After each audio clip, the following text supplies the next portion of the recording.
आउज़ुबिल्लाहिमिनश्शैतानिर्रजीम बिस्मिल्लाहिर्रहमानिर्रहीम। अस्सलाम वालेकुम जी। सब लोग कैसे हैं? उम्मीद है सब खैरियत से होंगे जी।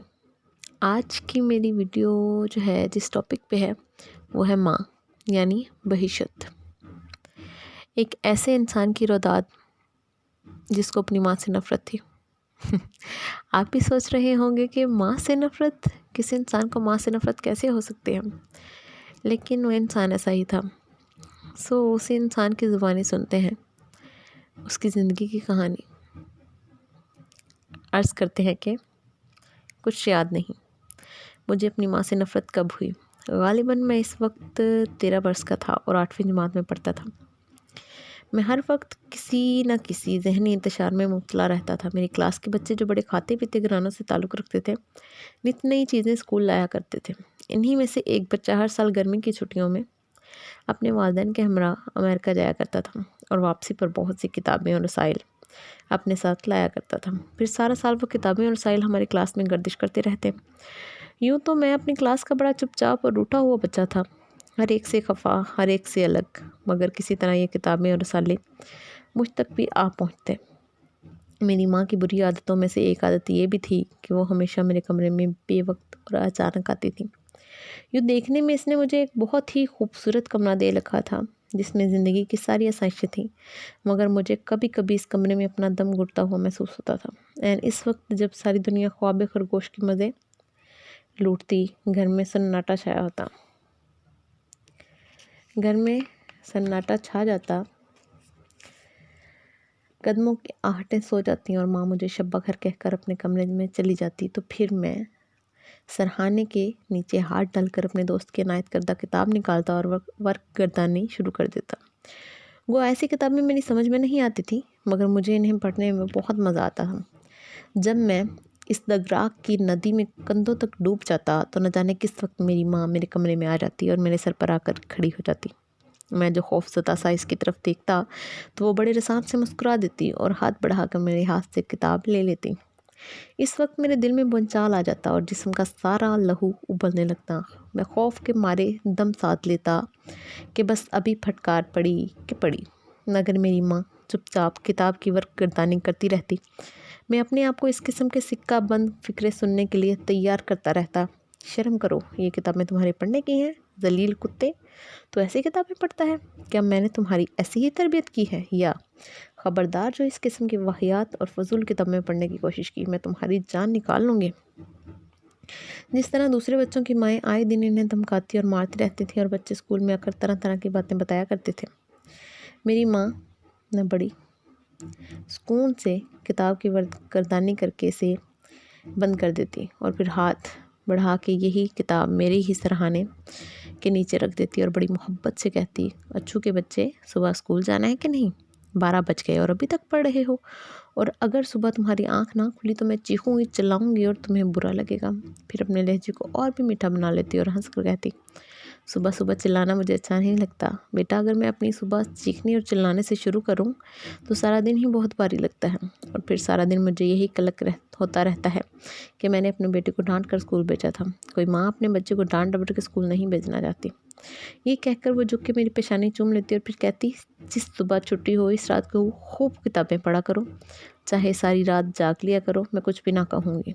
वो मेरे कमरे की बत्ती बुझा देती, पर्दे बराबर कर देती, मेरी पेशानी से बाल हटाकर फिर मुझे बोसा देती और शब्बा खैर कह के बाहर निकल जाती। मैं बड़ी मरी हुई आवाज़ में इसे शब्बा खैर कहता, मगर दिल ही दिल में खोलता रहता कि माँ बाहर निकले तो मैं बत्ती जलाकर दोबारा किताब पढ़ना शुरू कर दूँ। पर न जाने क्या होता कि मैं बावजूद कोशिश के अपने तकिए के नीचे से वो किताब ना निकाल सकता जो मेरी माँ इसके नीचे रख कर चली जाती, ना हाथ बढ़ाकर बत्ती जला सकता, बस जलता कुड़ता सो जाता। दोपहर को जब स्कूल से वापस आकर जल्दी से तकिया हटाकर देखता तो वो किताब जूं की तूं तकिए के नीचे रखी होती। तब मैं सोचता कि मैं पागल हूँ या मेरी माँ बेवकूफ़ है, लेकिन सारा दिन मुझे बात बात पर गुस्सा आता रहता। पता नहीं अपनी माँ पर आता कि अपने आप पर। आखिर इससे मालूम होता था कि मैं एक काबिल एतराज़ किताब अपने सरहाने के नीचे रखता हूँ और ऐसी किताबें पढ़ने की मेरी उम्र नहीं। मेरा एहसास जुर्म कहता कि माँ को ये किताबें यहाँ से गायब कर देनी चाहिए थी। मगर अंदर का बागी लड़का खोलता कि आखिर माँ को क्या हक है कि मुझसे मेरी आज़ादी छीने। अच्छा है ये किताब मेरे तकिए के नीचे इसी तरह पड़ी रही। किताब वहाँ पड़ी रहती मगर मैं डर के मारे इसे हाथ ना लगा सकता। ऐसे लगता है इसे छूऊंगा तो वो अंगारा बन जाएगी। सारे लफ्ज़ माँ के चेहरे में डल जाते और मेरा जी चाहता कि एक दिन खड़े होकर अपनी आंखें फोड़ लूँ। फिर अगले दिन यूँ होता कि मेरी मेज़ पर बेशुमार किताबें आ जाती, बड़ी आदमियों की सवानहा उमरियाँ, साइंस की नई ऐजादात, इस्लामी नज़रियात, हुब्बुल वतनी के जिस्मों से लबरेज़ कहानियाँ, कहकहों से भरपूर तंज़ो मज़ाक़ की किताबें, अच्छे शेरी मजमूए। इन्हें देखते ही माँ की साजिश खुलकर मेरे सामने आ जाती और मैं कहता कि मैं इन किताबों को हाथ भी नहीं लगाऊंगा। और दर पर्दा माँ मुझे ये बताना चाहती है कि मैं गंदी किताबें पढ़ता हूँ। मेरे पढ़ने के लायक किताबें सिर्फ वही खरीद कर ला सकती है। दिन में किताबों को हाथ भी ना लगाता। फिर एक दिन रात माँ को शब्बा खैर कहने के बहाने आती और कहती अफ़ो मुझे तुम्हें बताना याद ही नहीं रहा। इस रोज़ मैं बाज़ार गई थी, तुम्हारे लिए किताबें लाई हूँ, शायद तुम्हें पसंद नहीं आए, है ना। मेरे जवाब का इंतज़ार किए बगैर इन्हें उठाकर सामने बुक शेल्फ में सजाती और कहती, यहाँ पढ़ी रहने दो, मैं उठा कर पढ़ती रहूँगी। बेटा, मुझे मालूम नहीं किस किस्म की किताबें पसंद करते हो। किसी रोज़ मुझसे पैसे ले जाना और अपनी पसंद की किताबें ले आना। अब बात सिर्फ इतनी सी थी कि वो मुझे डांट देती कि फ़लाँ किताब तुम्हारे पढ़ने के लायक नहीं है, तो इतनी लंबी तमहीद कभी ज़ाया ना होती, या मेरे तकिए के नीचे से किताब उठाकर उसे जला देती। मगर वो ऐसा कुछ नहीं करती थी। एक दिन मैं खुद ही इस किताब को टुकड़े टुकड़े करके नाली में बहा देता। चुपचाप माँ की लाई हुई किताबें निकाल कर पढ़ता रहता। तब मुझे एहसास होता कि सब किताबें मेरे ही पढ़ने की हैं। बड़े आदमियों की सवानियाँ उन्हीं उमरियाँ पढ़ के मेरे अंदर जोश खरोश के जज्बात पैदा होते। रफ्ता रफ्ता मैं माँ की लाई हुई किताबों का इस तरह आदी हो गया जिस तरह 9 उम्र लोग चर्च के आदी हो जाते हैं। मेरी माँ नसीहतें नहीं करती थी, बस सिर्फ बातें किया करती थी। इसकी बातों का मरकज़ मैं नहीं होता था। बस वो दुनिया जहान की बातें करती कि वो कभी अपने तजर्बे बयान नहीं करती थी। अपने ज़ाती तजर्बे बयान करने वाले बुज़ुर्गों को नई नस्ल के बच्चे पसंद नहीं आते। मेरी माँ फटकारती भी नहीं थी, अक्सर हरकतें से गुस्सा दिलाने के लिए करता था, मगर इसे ऐसे लगता कि मेरी माँ की मिट्टी में गुस्से का खमीर नहीं है। वो गुस्से को यूं पी जाती जैसे ये आबे हयात हो, और फिर चुपके चुपके ऐसी बातें करने लगती जो चर्च की तरह अफ्यून की तरह लगती और चढ़ती जाती थी। शायद माँ की इन्हीं बातों ने रफ्ता रफ्ता मुझे माँ से मुतनफ़्फ़र कर दिया या ज़हनी तौर पर दूर कर दिया।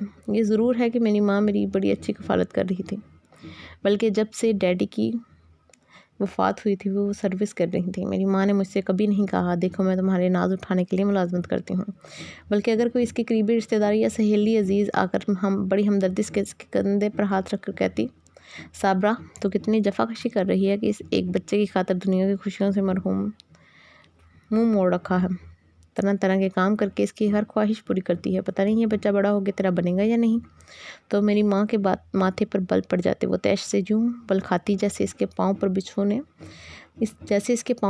ने काट लिया हो, और अपना गुस्सा नथनों में दबा कर कहती, मैं किसी पर एहसान नहीं कर रही, ना अपने बेटे के लिए करती हूँ। मेरे बेटे के लिए मेरा शौहर बहुत कुछ छोड़ के गया है।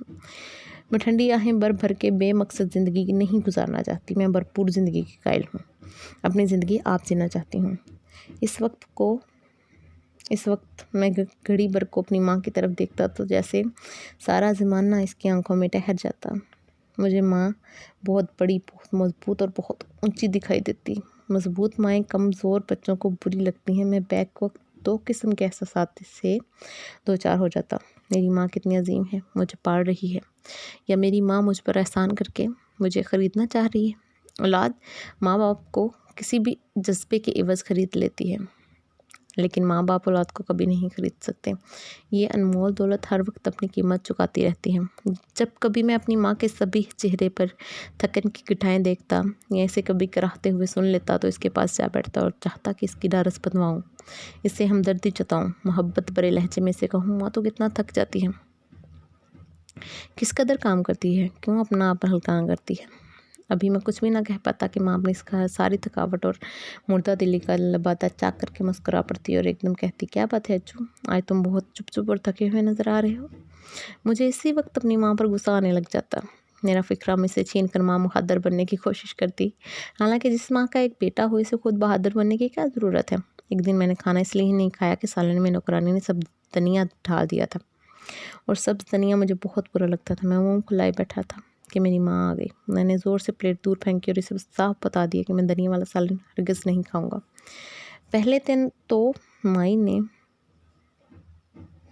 पहले तो माँ ने माई को बुलाकर खूब डांटा और इसे समझा दिया कि आज के बाद किसी सालन में भी सब धनिया ना डाला करे।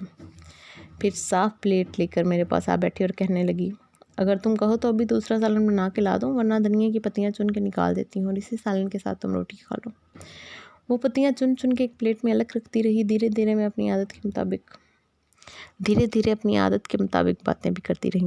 अल्लाह की नेमतों को इस तरह नहीं ठुकराते। खाना अच्छा ना भी लगे तो सब्र शुक्र से खा लेना चाहिए। प्लेटें उठा कर दूर फेंकने से इंसानी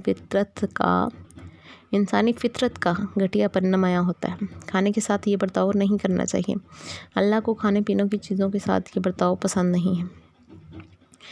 अभी से तुम्हारा मिजाज इतना बिगड़ा हुआ है कि सालन अपनी मर्जी के खिलाफ हो गया तो तुमने प्लेटें उठा के फेंकना शुरू कर दी। मेरे बच्चे, ये दुनिया तो बड़ी जालिम और शफ़ाक है। जब तुम बाहर निकलोगे तो तुम्हें इल्म होगा कि यहाँ हर बात अपनी मर्जी के खिलाफ होती है, मगर दिल पर जबर करना पड़ता है।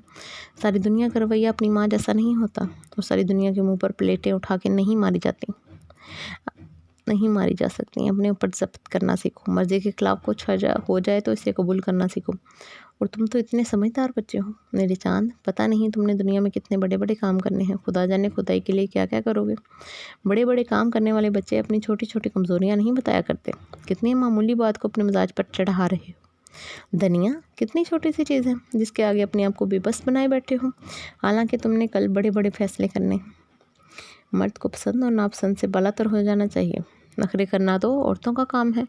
मर्द नखरे नहीं करता, फैसला करता है और करके दिखाता है। मुझे बड़ी खुशी होती कि अगर तुम फैसला कर लेते कि बावजूद इसके दुनिया तुम्हें पसंद नहीं, तुम आज इसे खाकर दिखाओगे। अपने नफ्स की नफ़ी करना और अपनी बुरी आदतों को शिकस्त देना ही सबसे बड़ी मर्दानगी है। मेरे बच्चे, नन्ही नन्ही बातों पर जी न चलाया करो, कूढ़ा ना करो। कल तुम्हें बहुत मेहनत करनी है जब तुम्हारे कंधों पर बड़े बड़े बोझ होंगे। उफ़। और माँ धीरे धीरे अपनी आदत के मुताबिक बातें करती रहती। मुझे होश तब आता जब मैं सारा खाना ख़त्म कर चुका होता। मैंने माँ की बातों की परवाह नहीं की थी कि मैं सालन में धनिया भी खाता जा रहा हूँ। जब खाना ख़त्म कर चुका तो मेरी माँ का चेहरा एकदम खिल उठा। बढ़कर इसने मुझे सीने से लगा लिया और कहने लगी, शाबाश, तुम जैसे बच्चे पर मुझे फ़ख्र है। लेकिन मैं रात भर करता रहा। आखिर मैं धनिया वाला सालन क्यों खा गया। माँ ने मुझे मजबूर तो नहीं किया था, तो वो तो बस आहिस्ता आहिस्ता मुझे अल्फाज की थपकियाँ देती रही थी और इसके अल्फाज की यही थपकियाँ मुझे ज़िंदगी भर बुरी लगती नहीं। जब मैं 10वीं जमात में पहुँचा तो मेरी फितरत का ज़िद्दीपन स्कूल में भी आया होने लगा। ये उम्र अजीब होती है। या तो सारी दुनिया से छुप के रहने को जी चाहता है या दिल करता है जंगली भैंसे की तरह हर एक के सर में सींग फंसा दें। मुझ पर हमा वक्त सींग फंसाने वाली कैफियत तारी रहती थी। नतीजतन मैं अंग्रेज़ी के उस्ताद से उलझ बैठा और यूँ स्कूल में मेरे बुरे दिन शुरू हो गए। इस बात में भी मैं सरासर माँ को कसूरवार समझता। वो उठते बैठते सदाकत और दयानत का रोना रोती रहती थी और कहती थी कि जहाँ कहीं ये बेइंसाफ़ी देखो, इसके खिलाफ आवाज़ ज़रूर उठाओ। हमारे अंग्रेज़ी के उस्ताद कदीर साहब थे और हमारी क्लास के कुछ लड़के इन्हीं कदीर साहब से रात को ट्यूशन पढ़ा करते थे। अब कदीर साहब का तरीका ये रहा कि जो लड़के इनके घर ट्यूशन पढ़ने जाते इन्हें एक रोज़ पहले पर्चा याद करा देते। बाद में वही लड़के आला तरीन नंबर लेकर पास हो जाते और मैं जो अपनी क्लास का माना हुआ लाइक फाइक तालिबे इल्म था, दर्जा 2 में आ जाता। एक दिन मैंने इन लड़कों का गिरेबान पकड़ के इन्हें चैलेंज कर दिया और उन्होंने मेरी शिकायत कदीर साहब से कर दी। बस मैं वक्त बेवक्त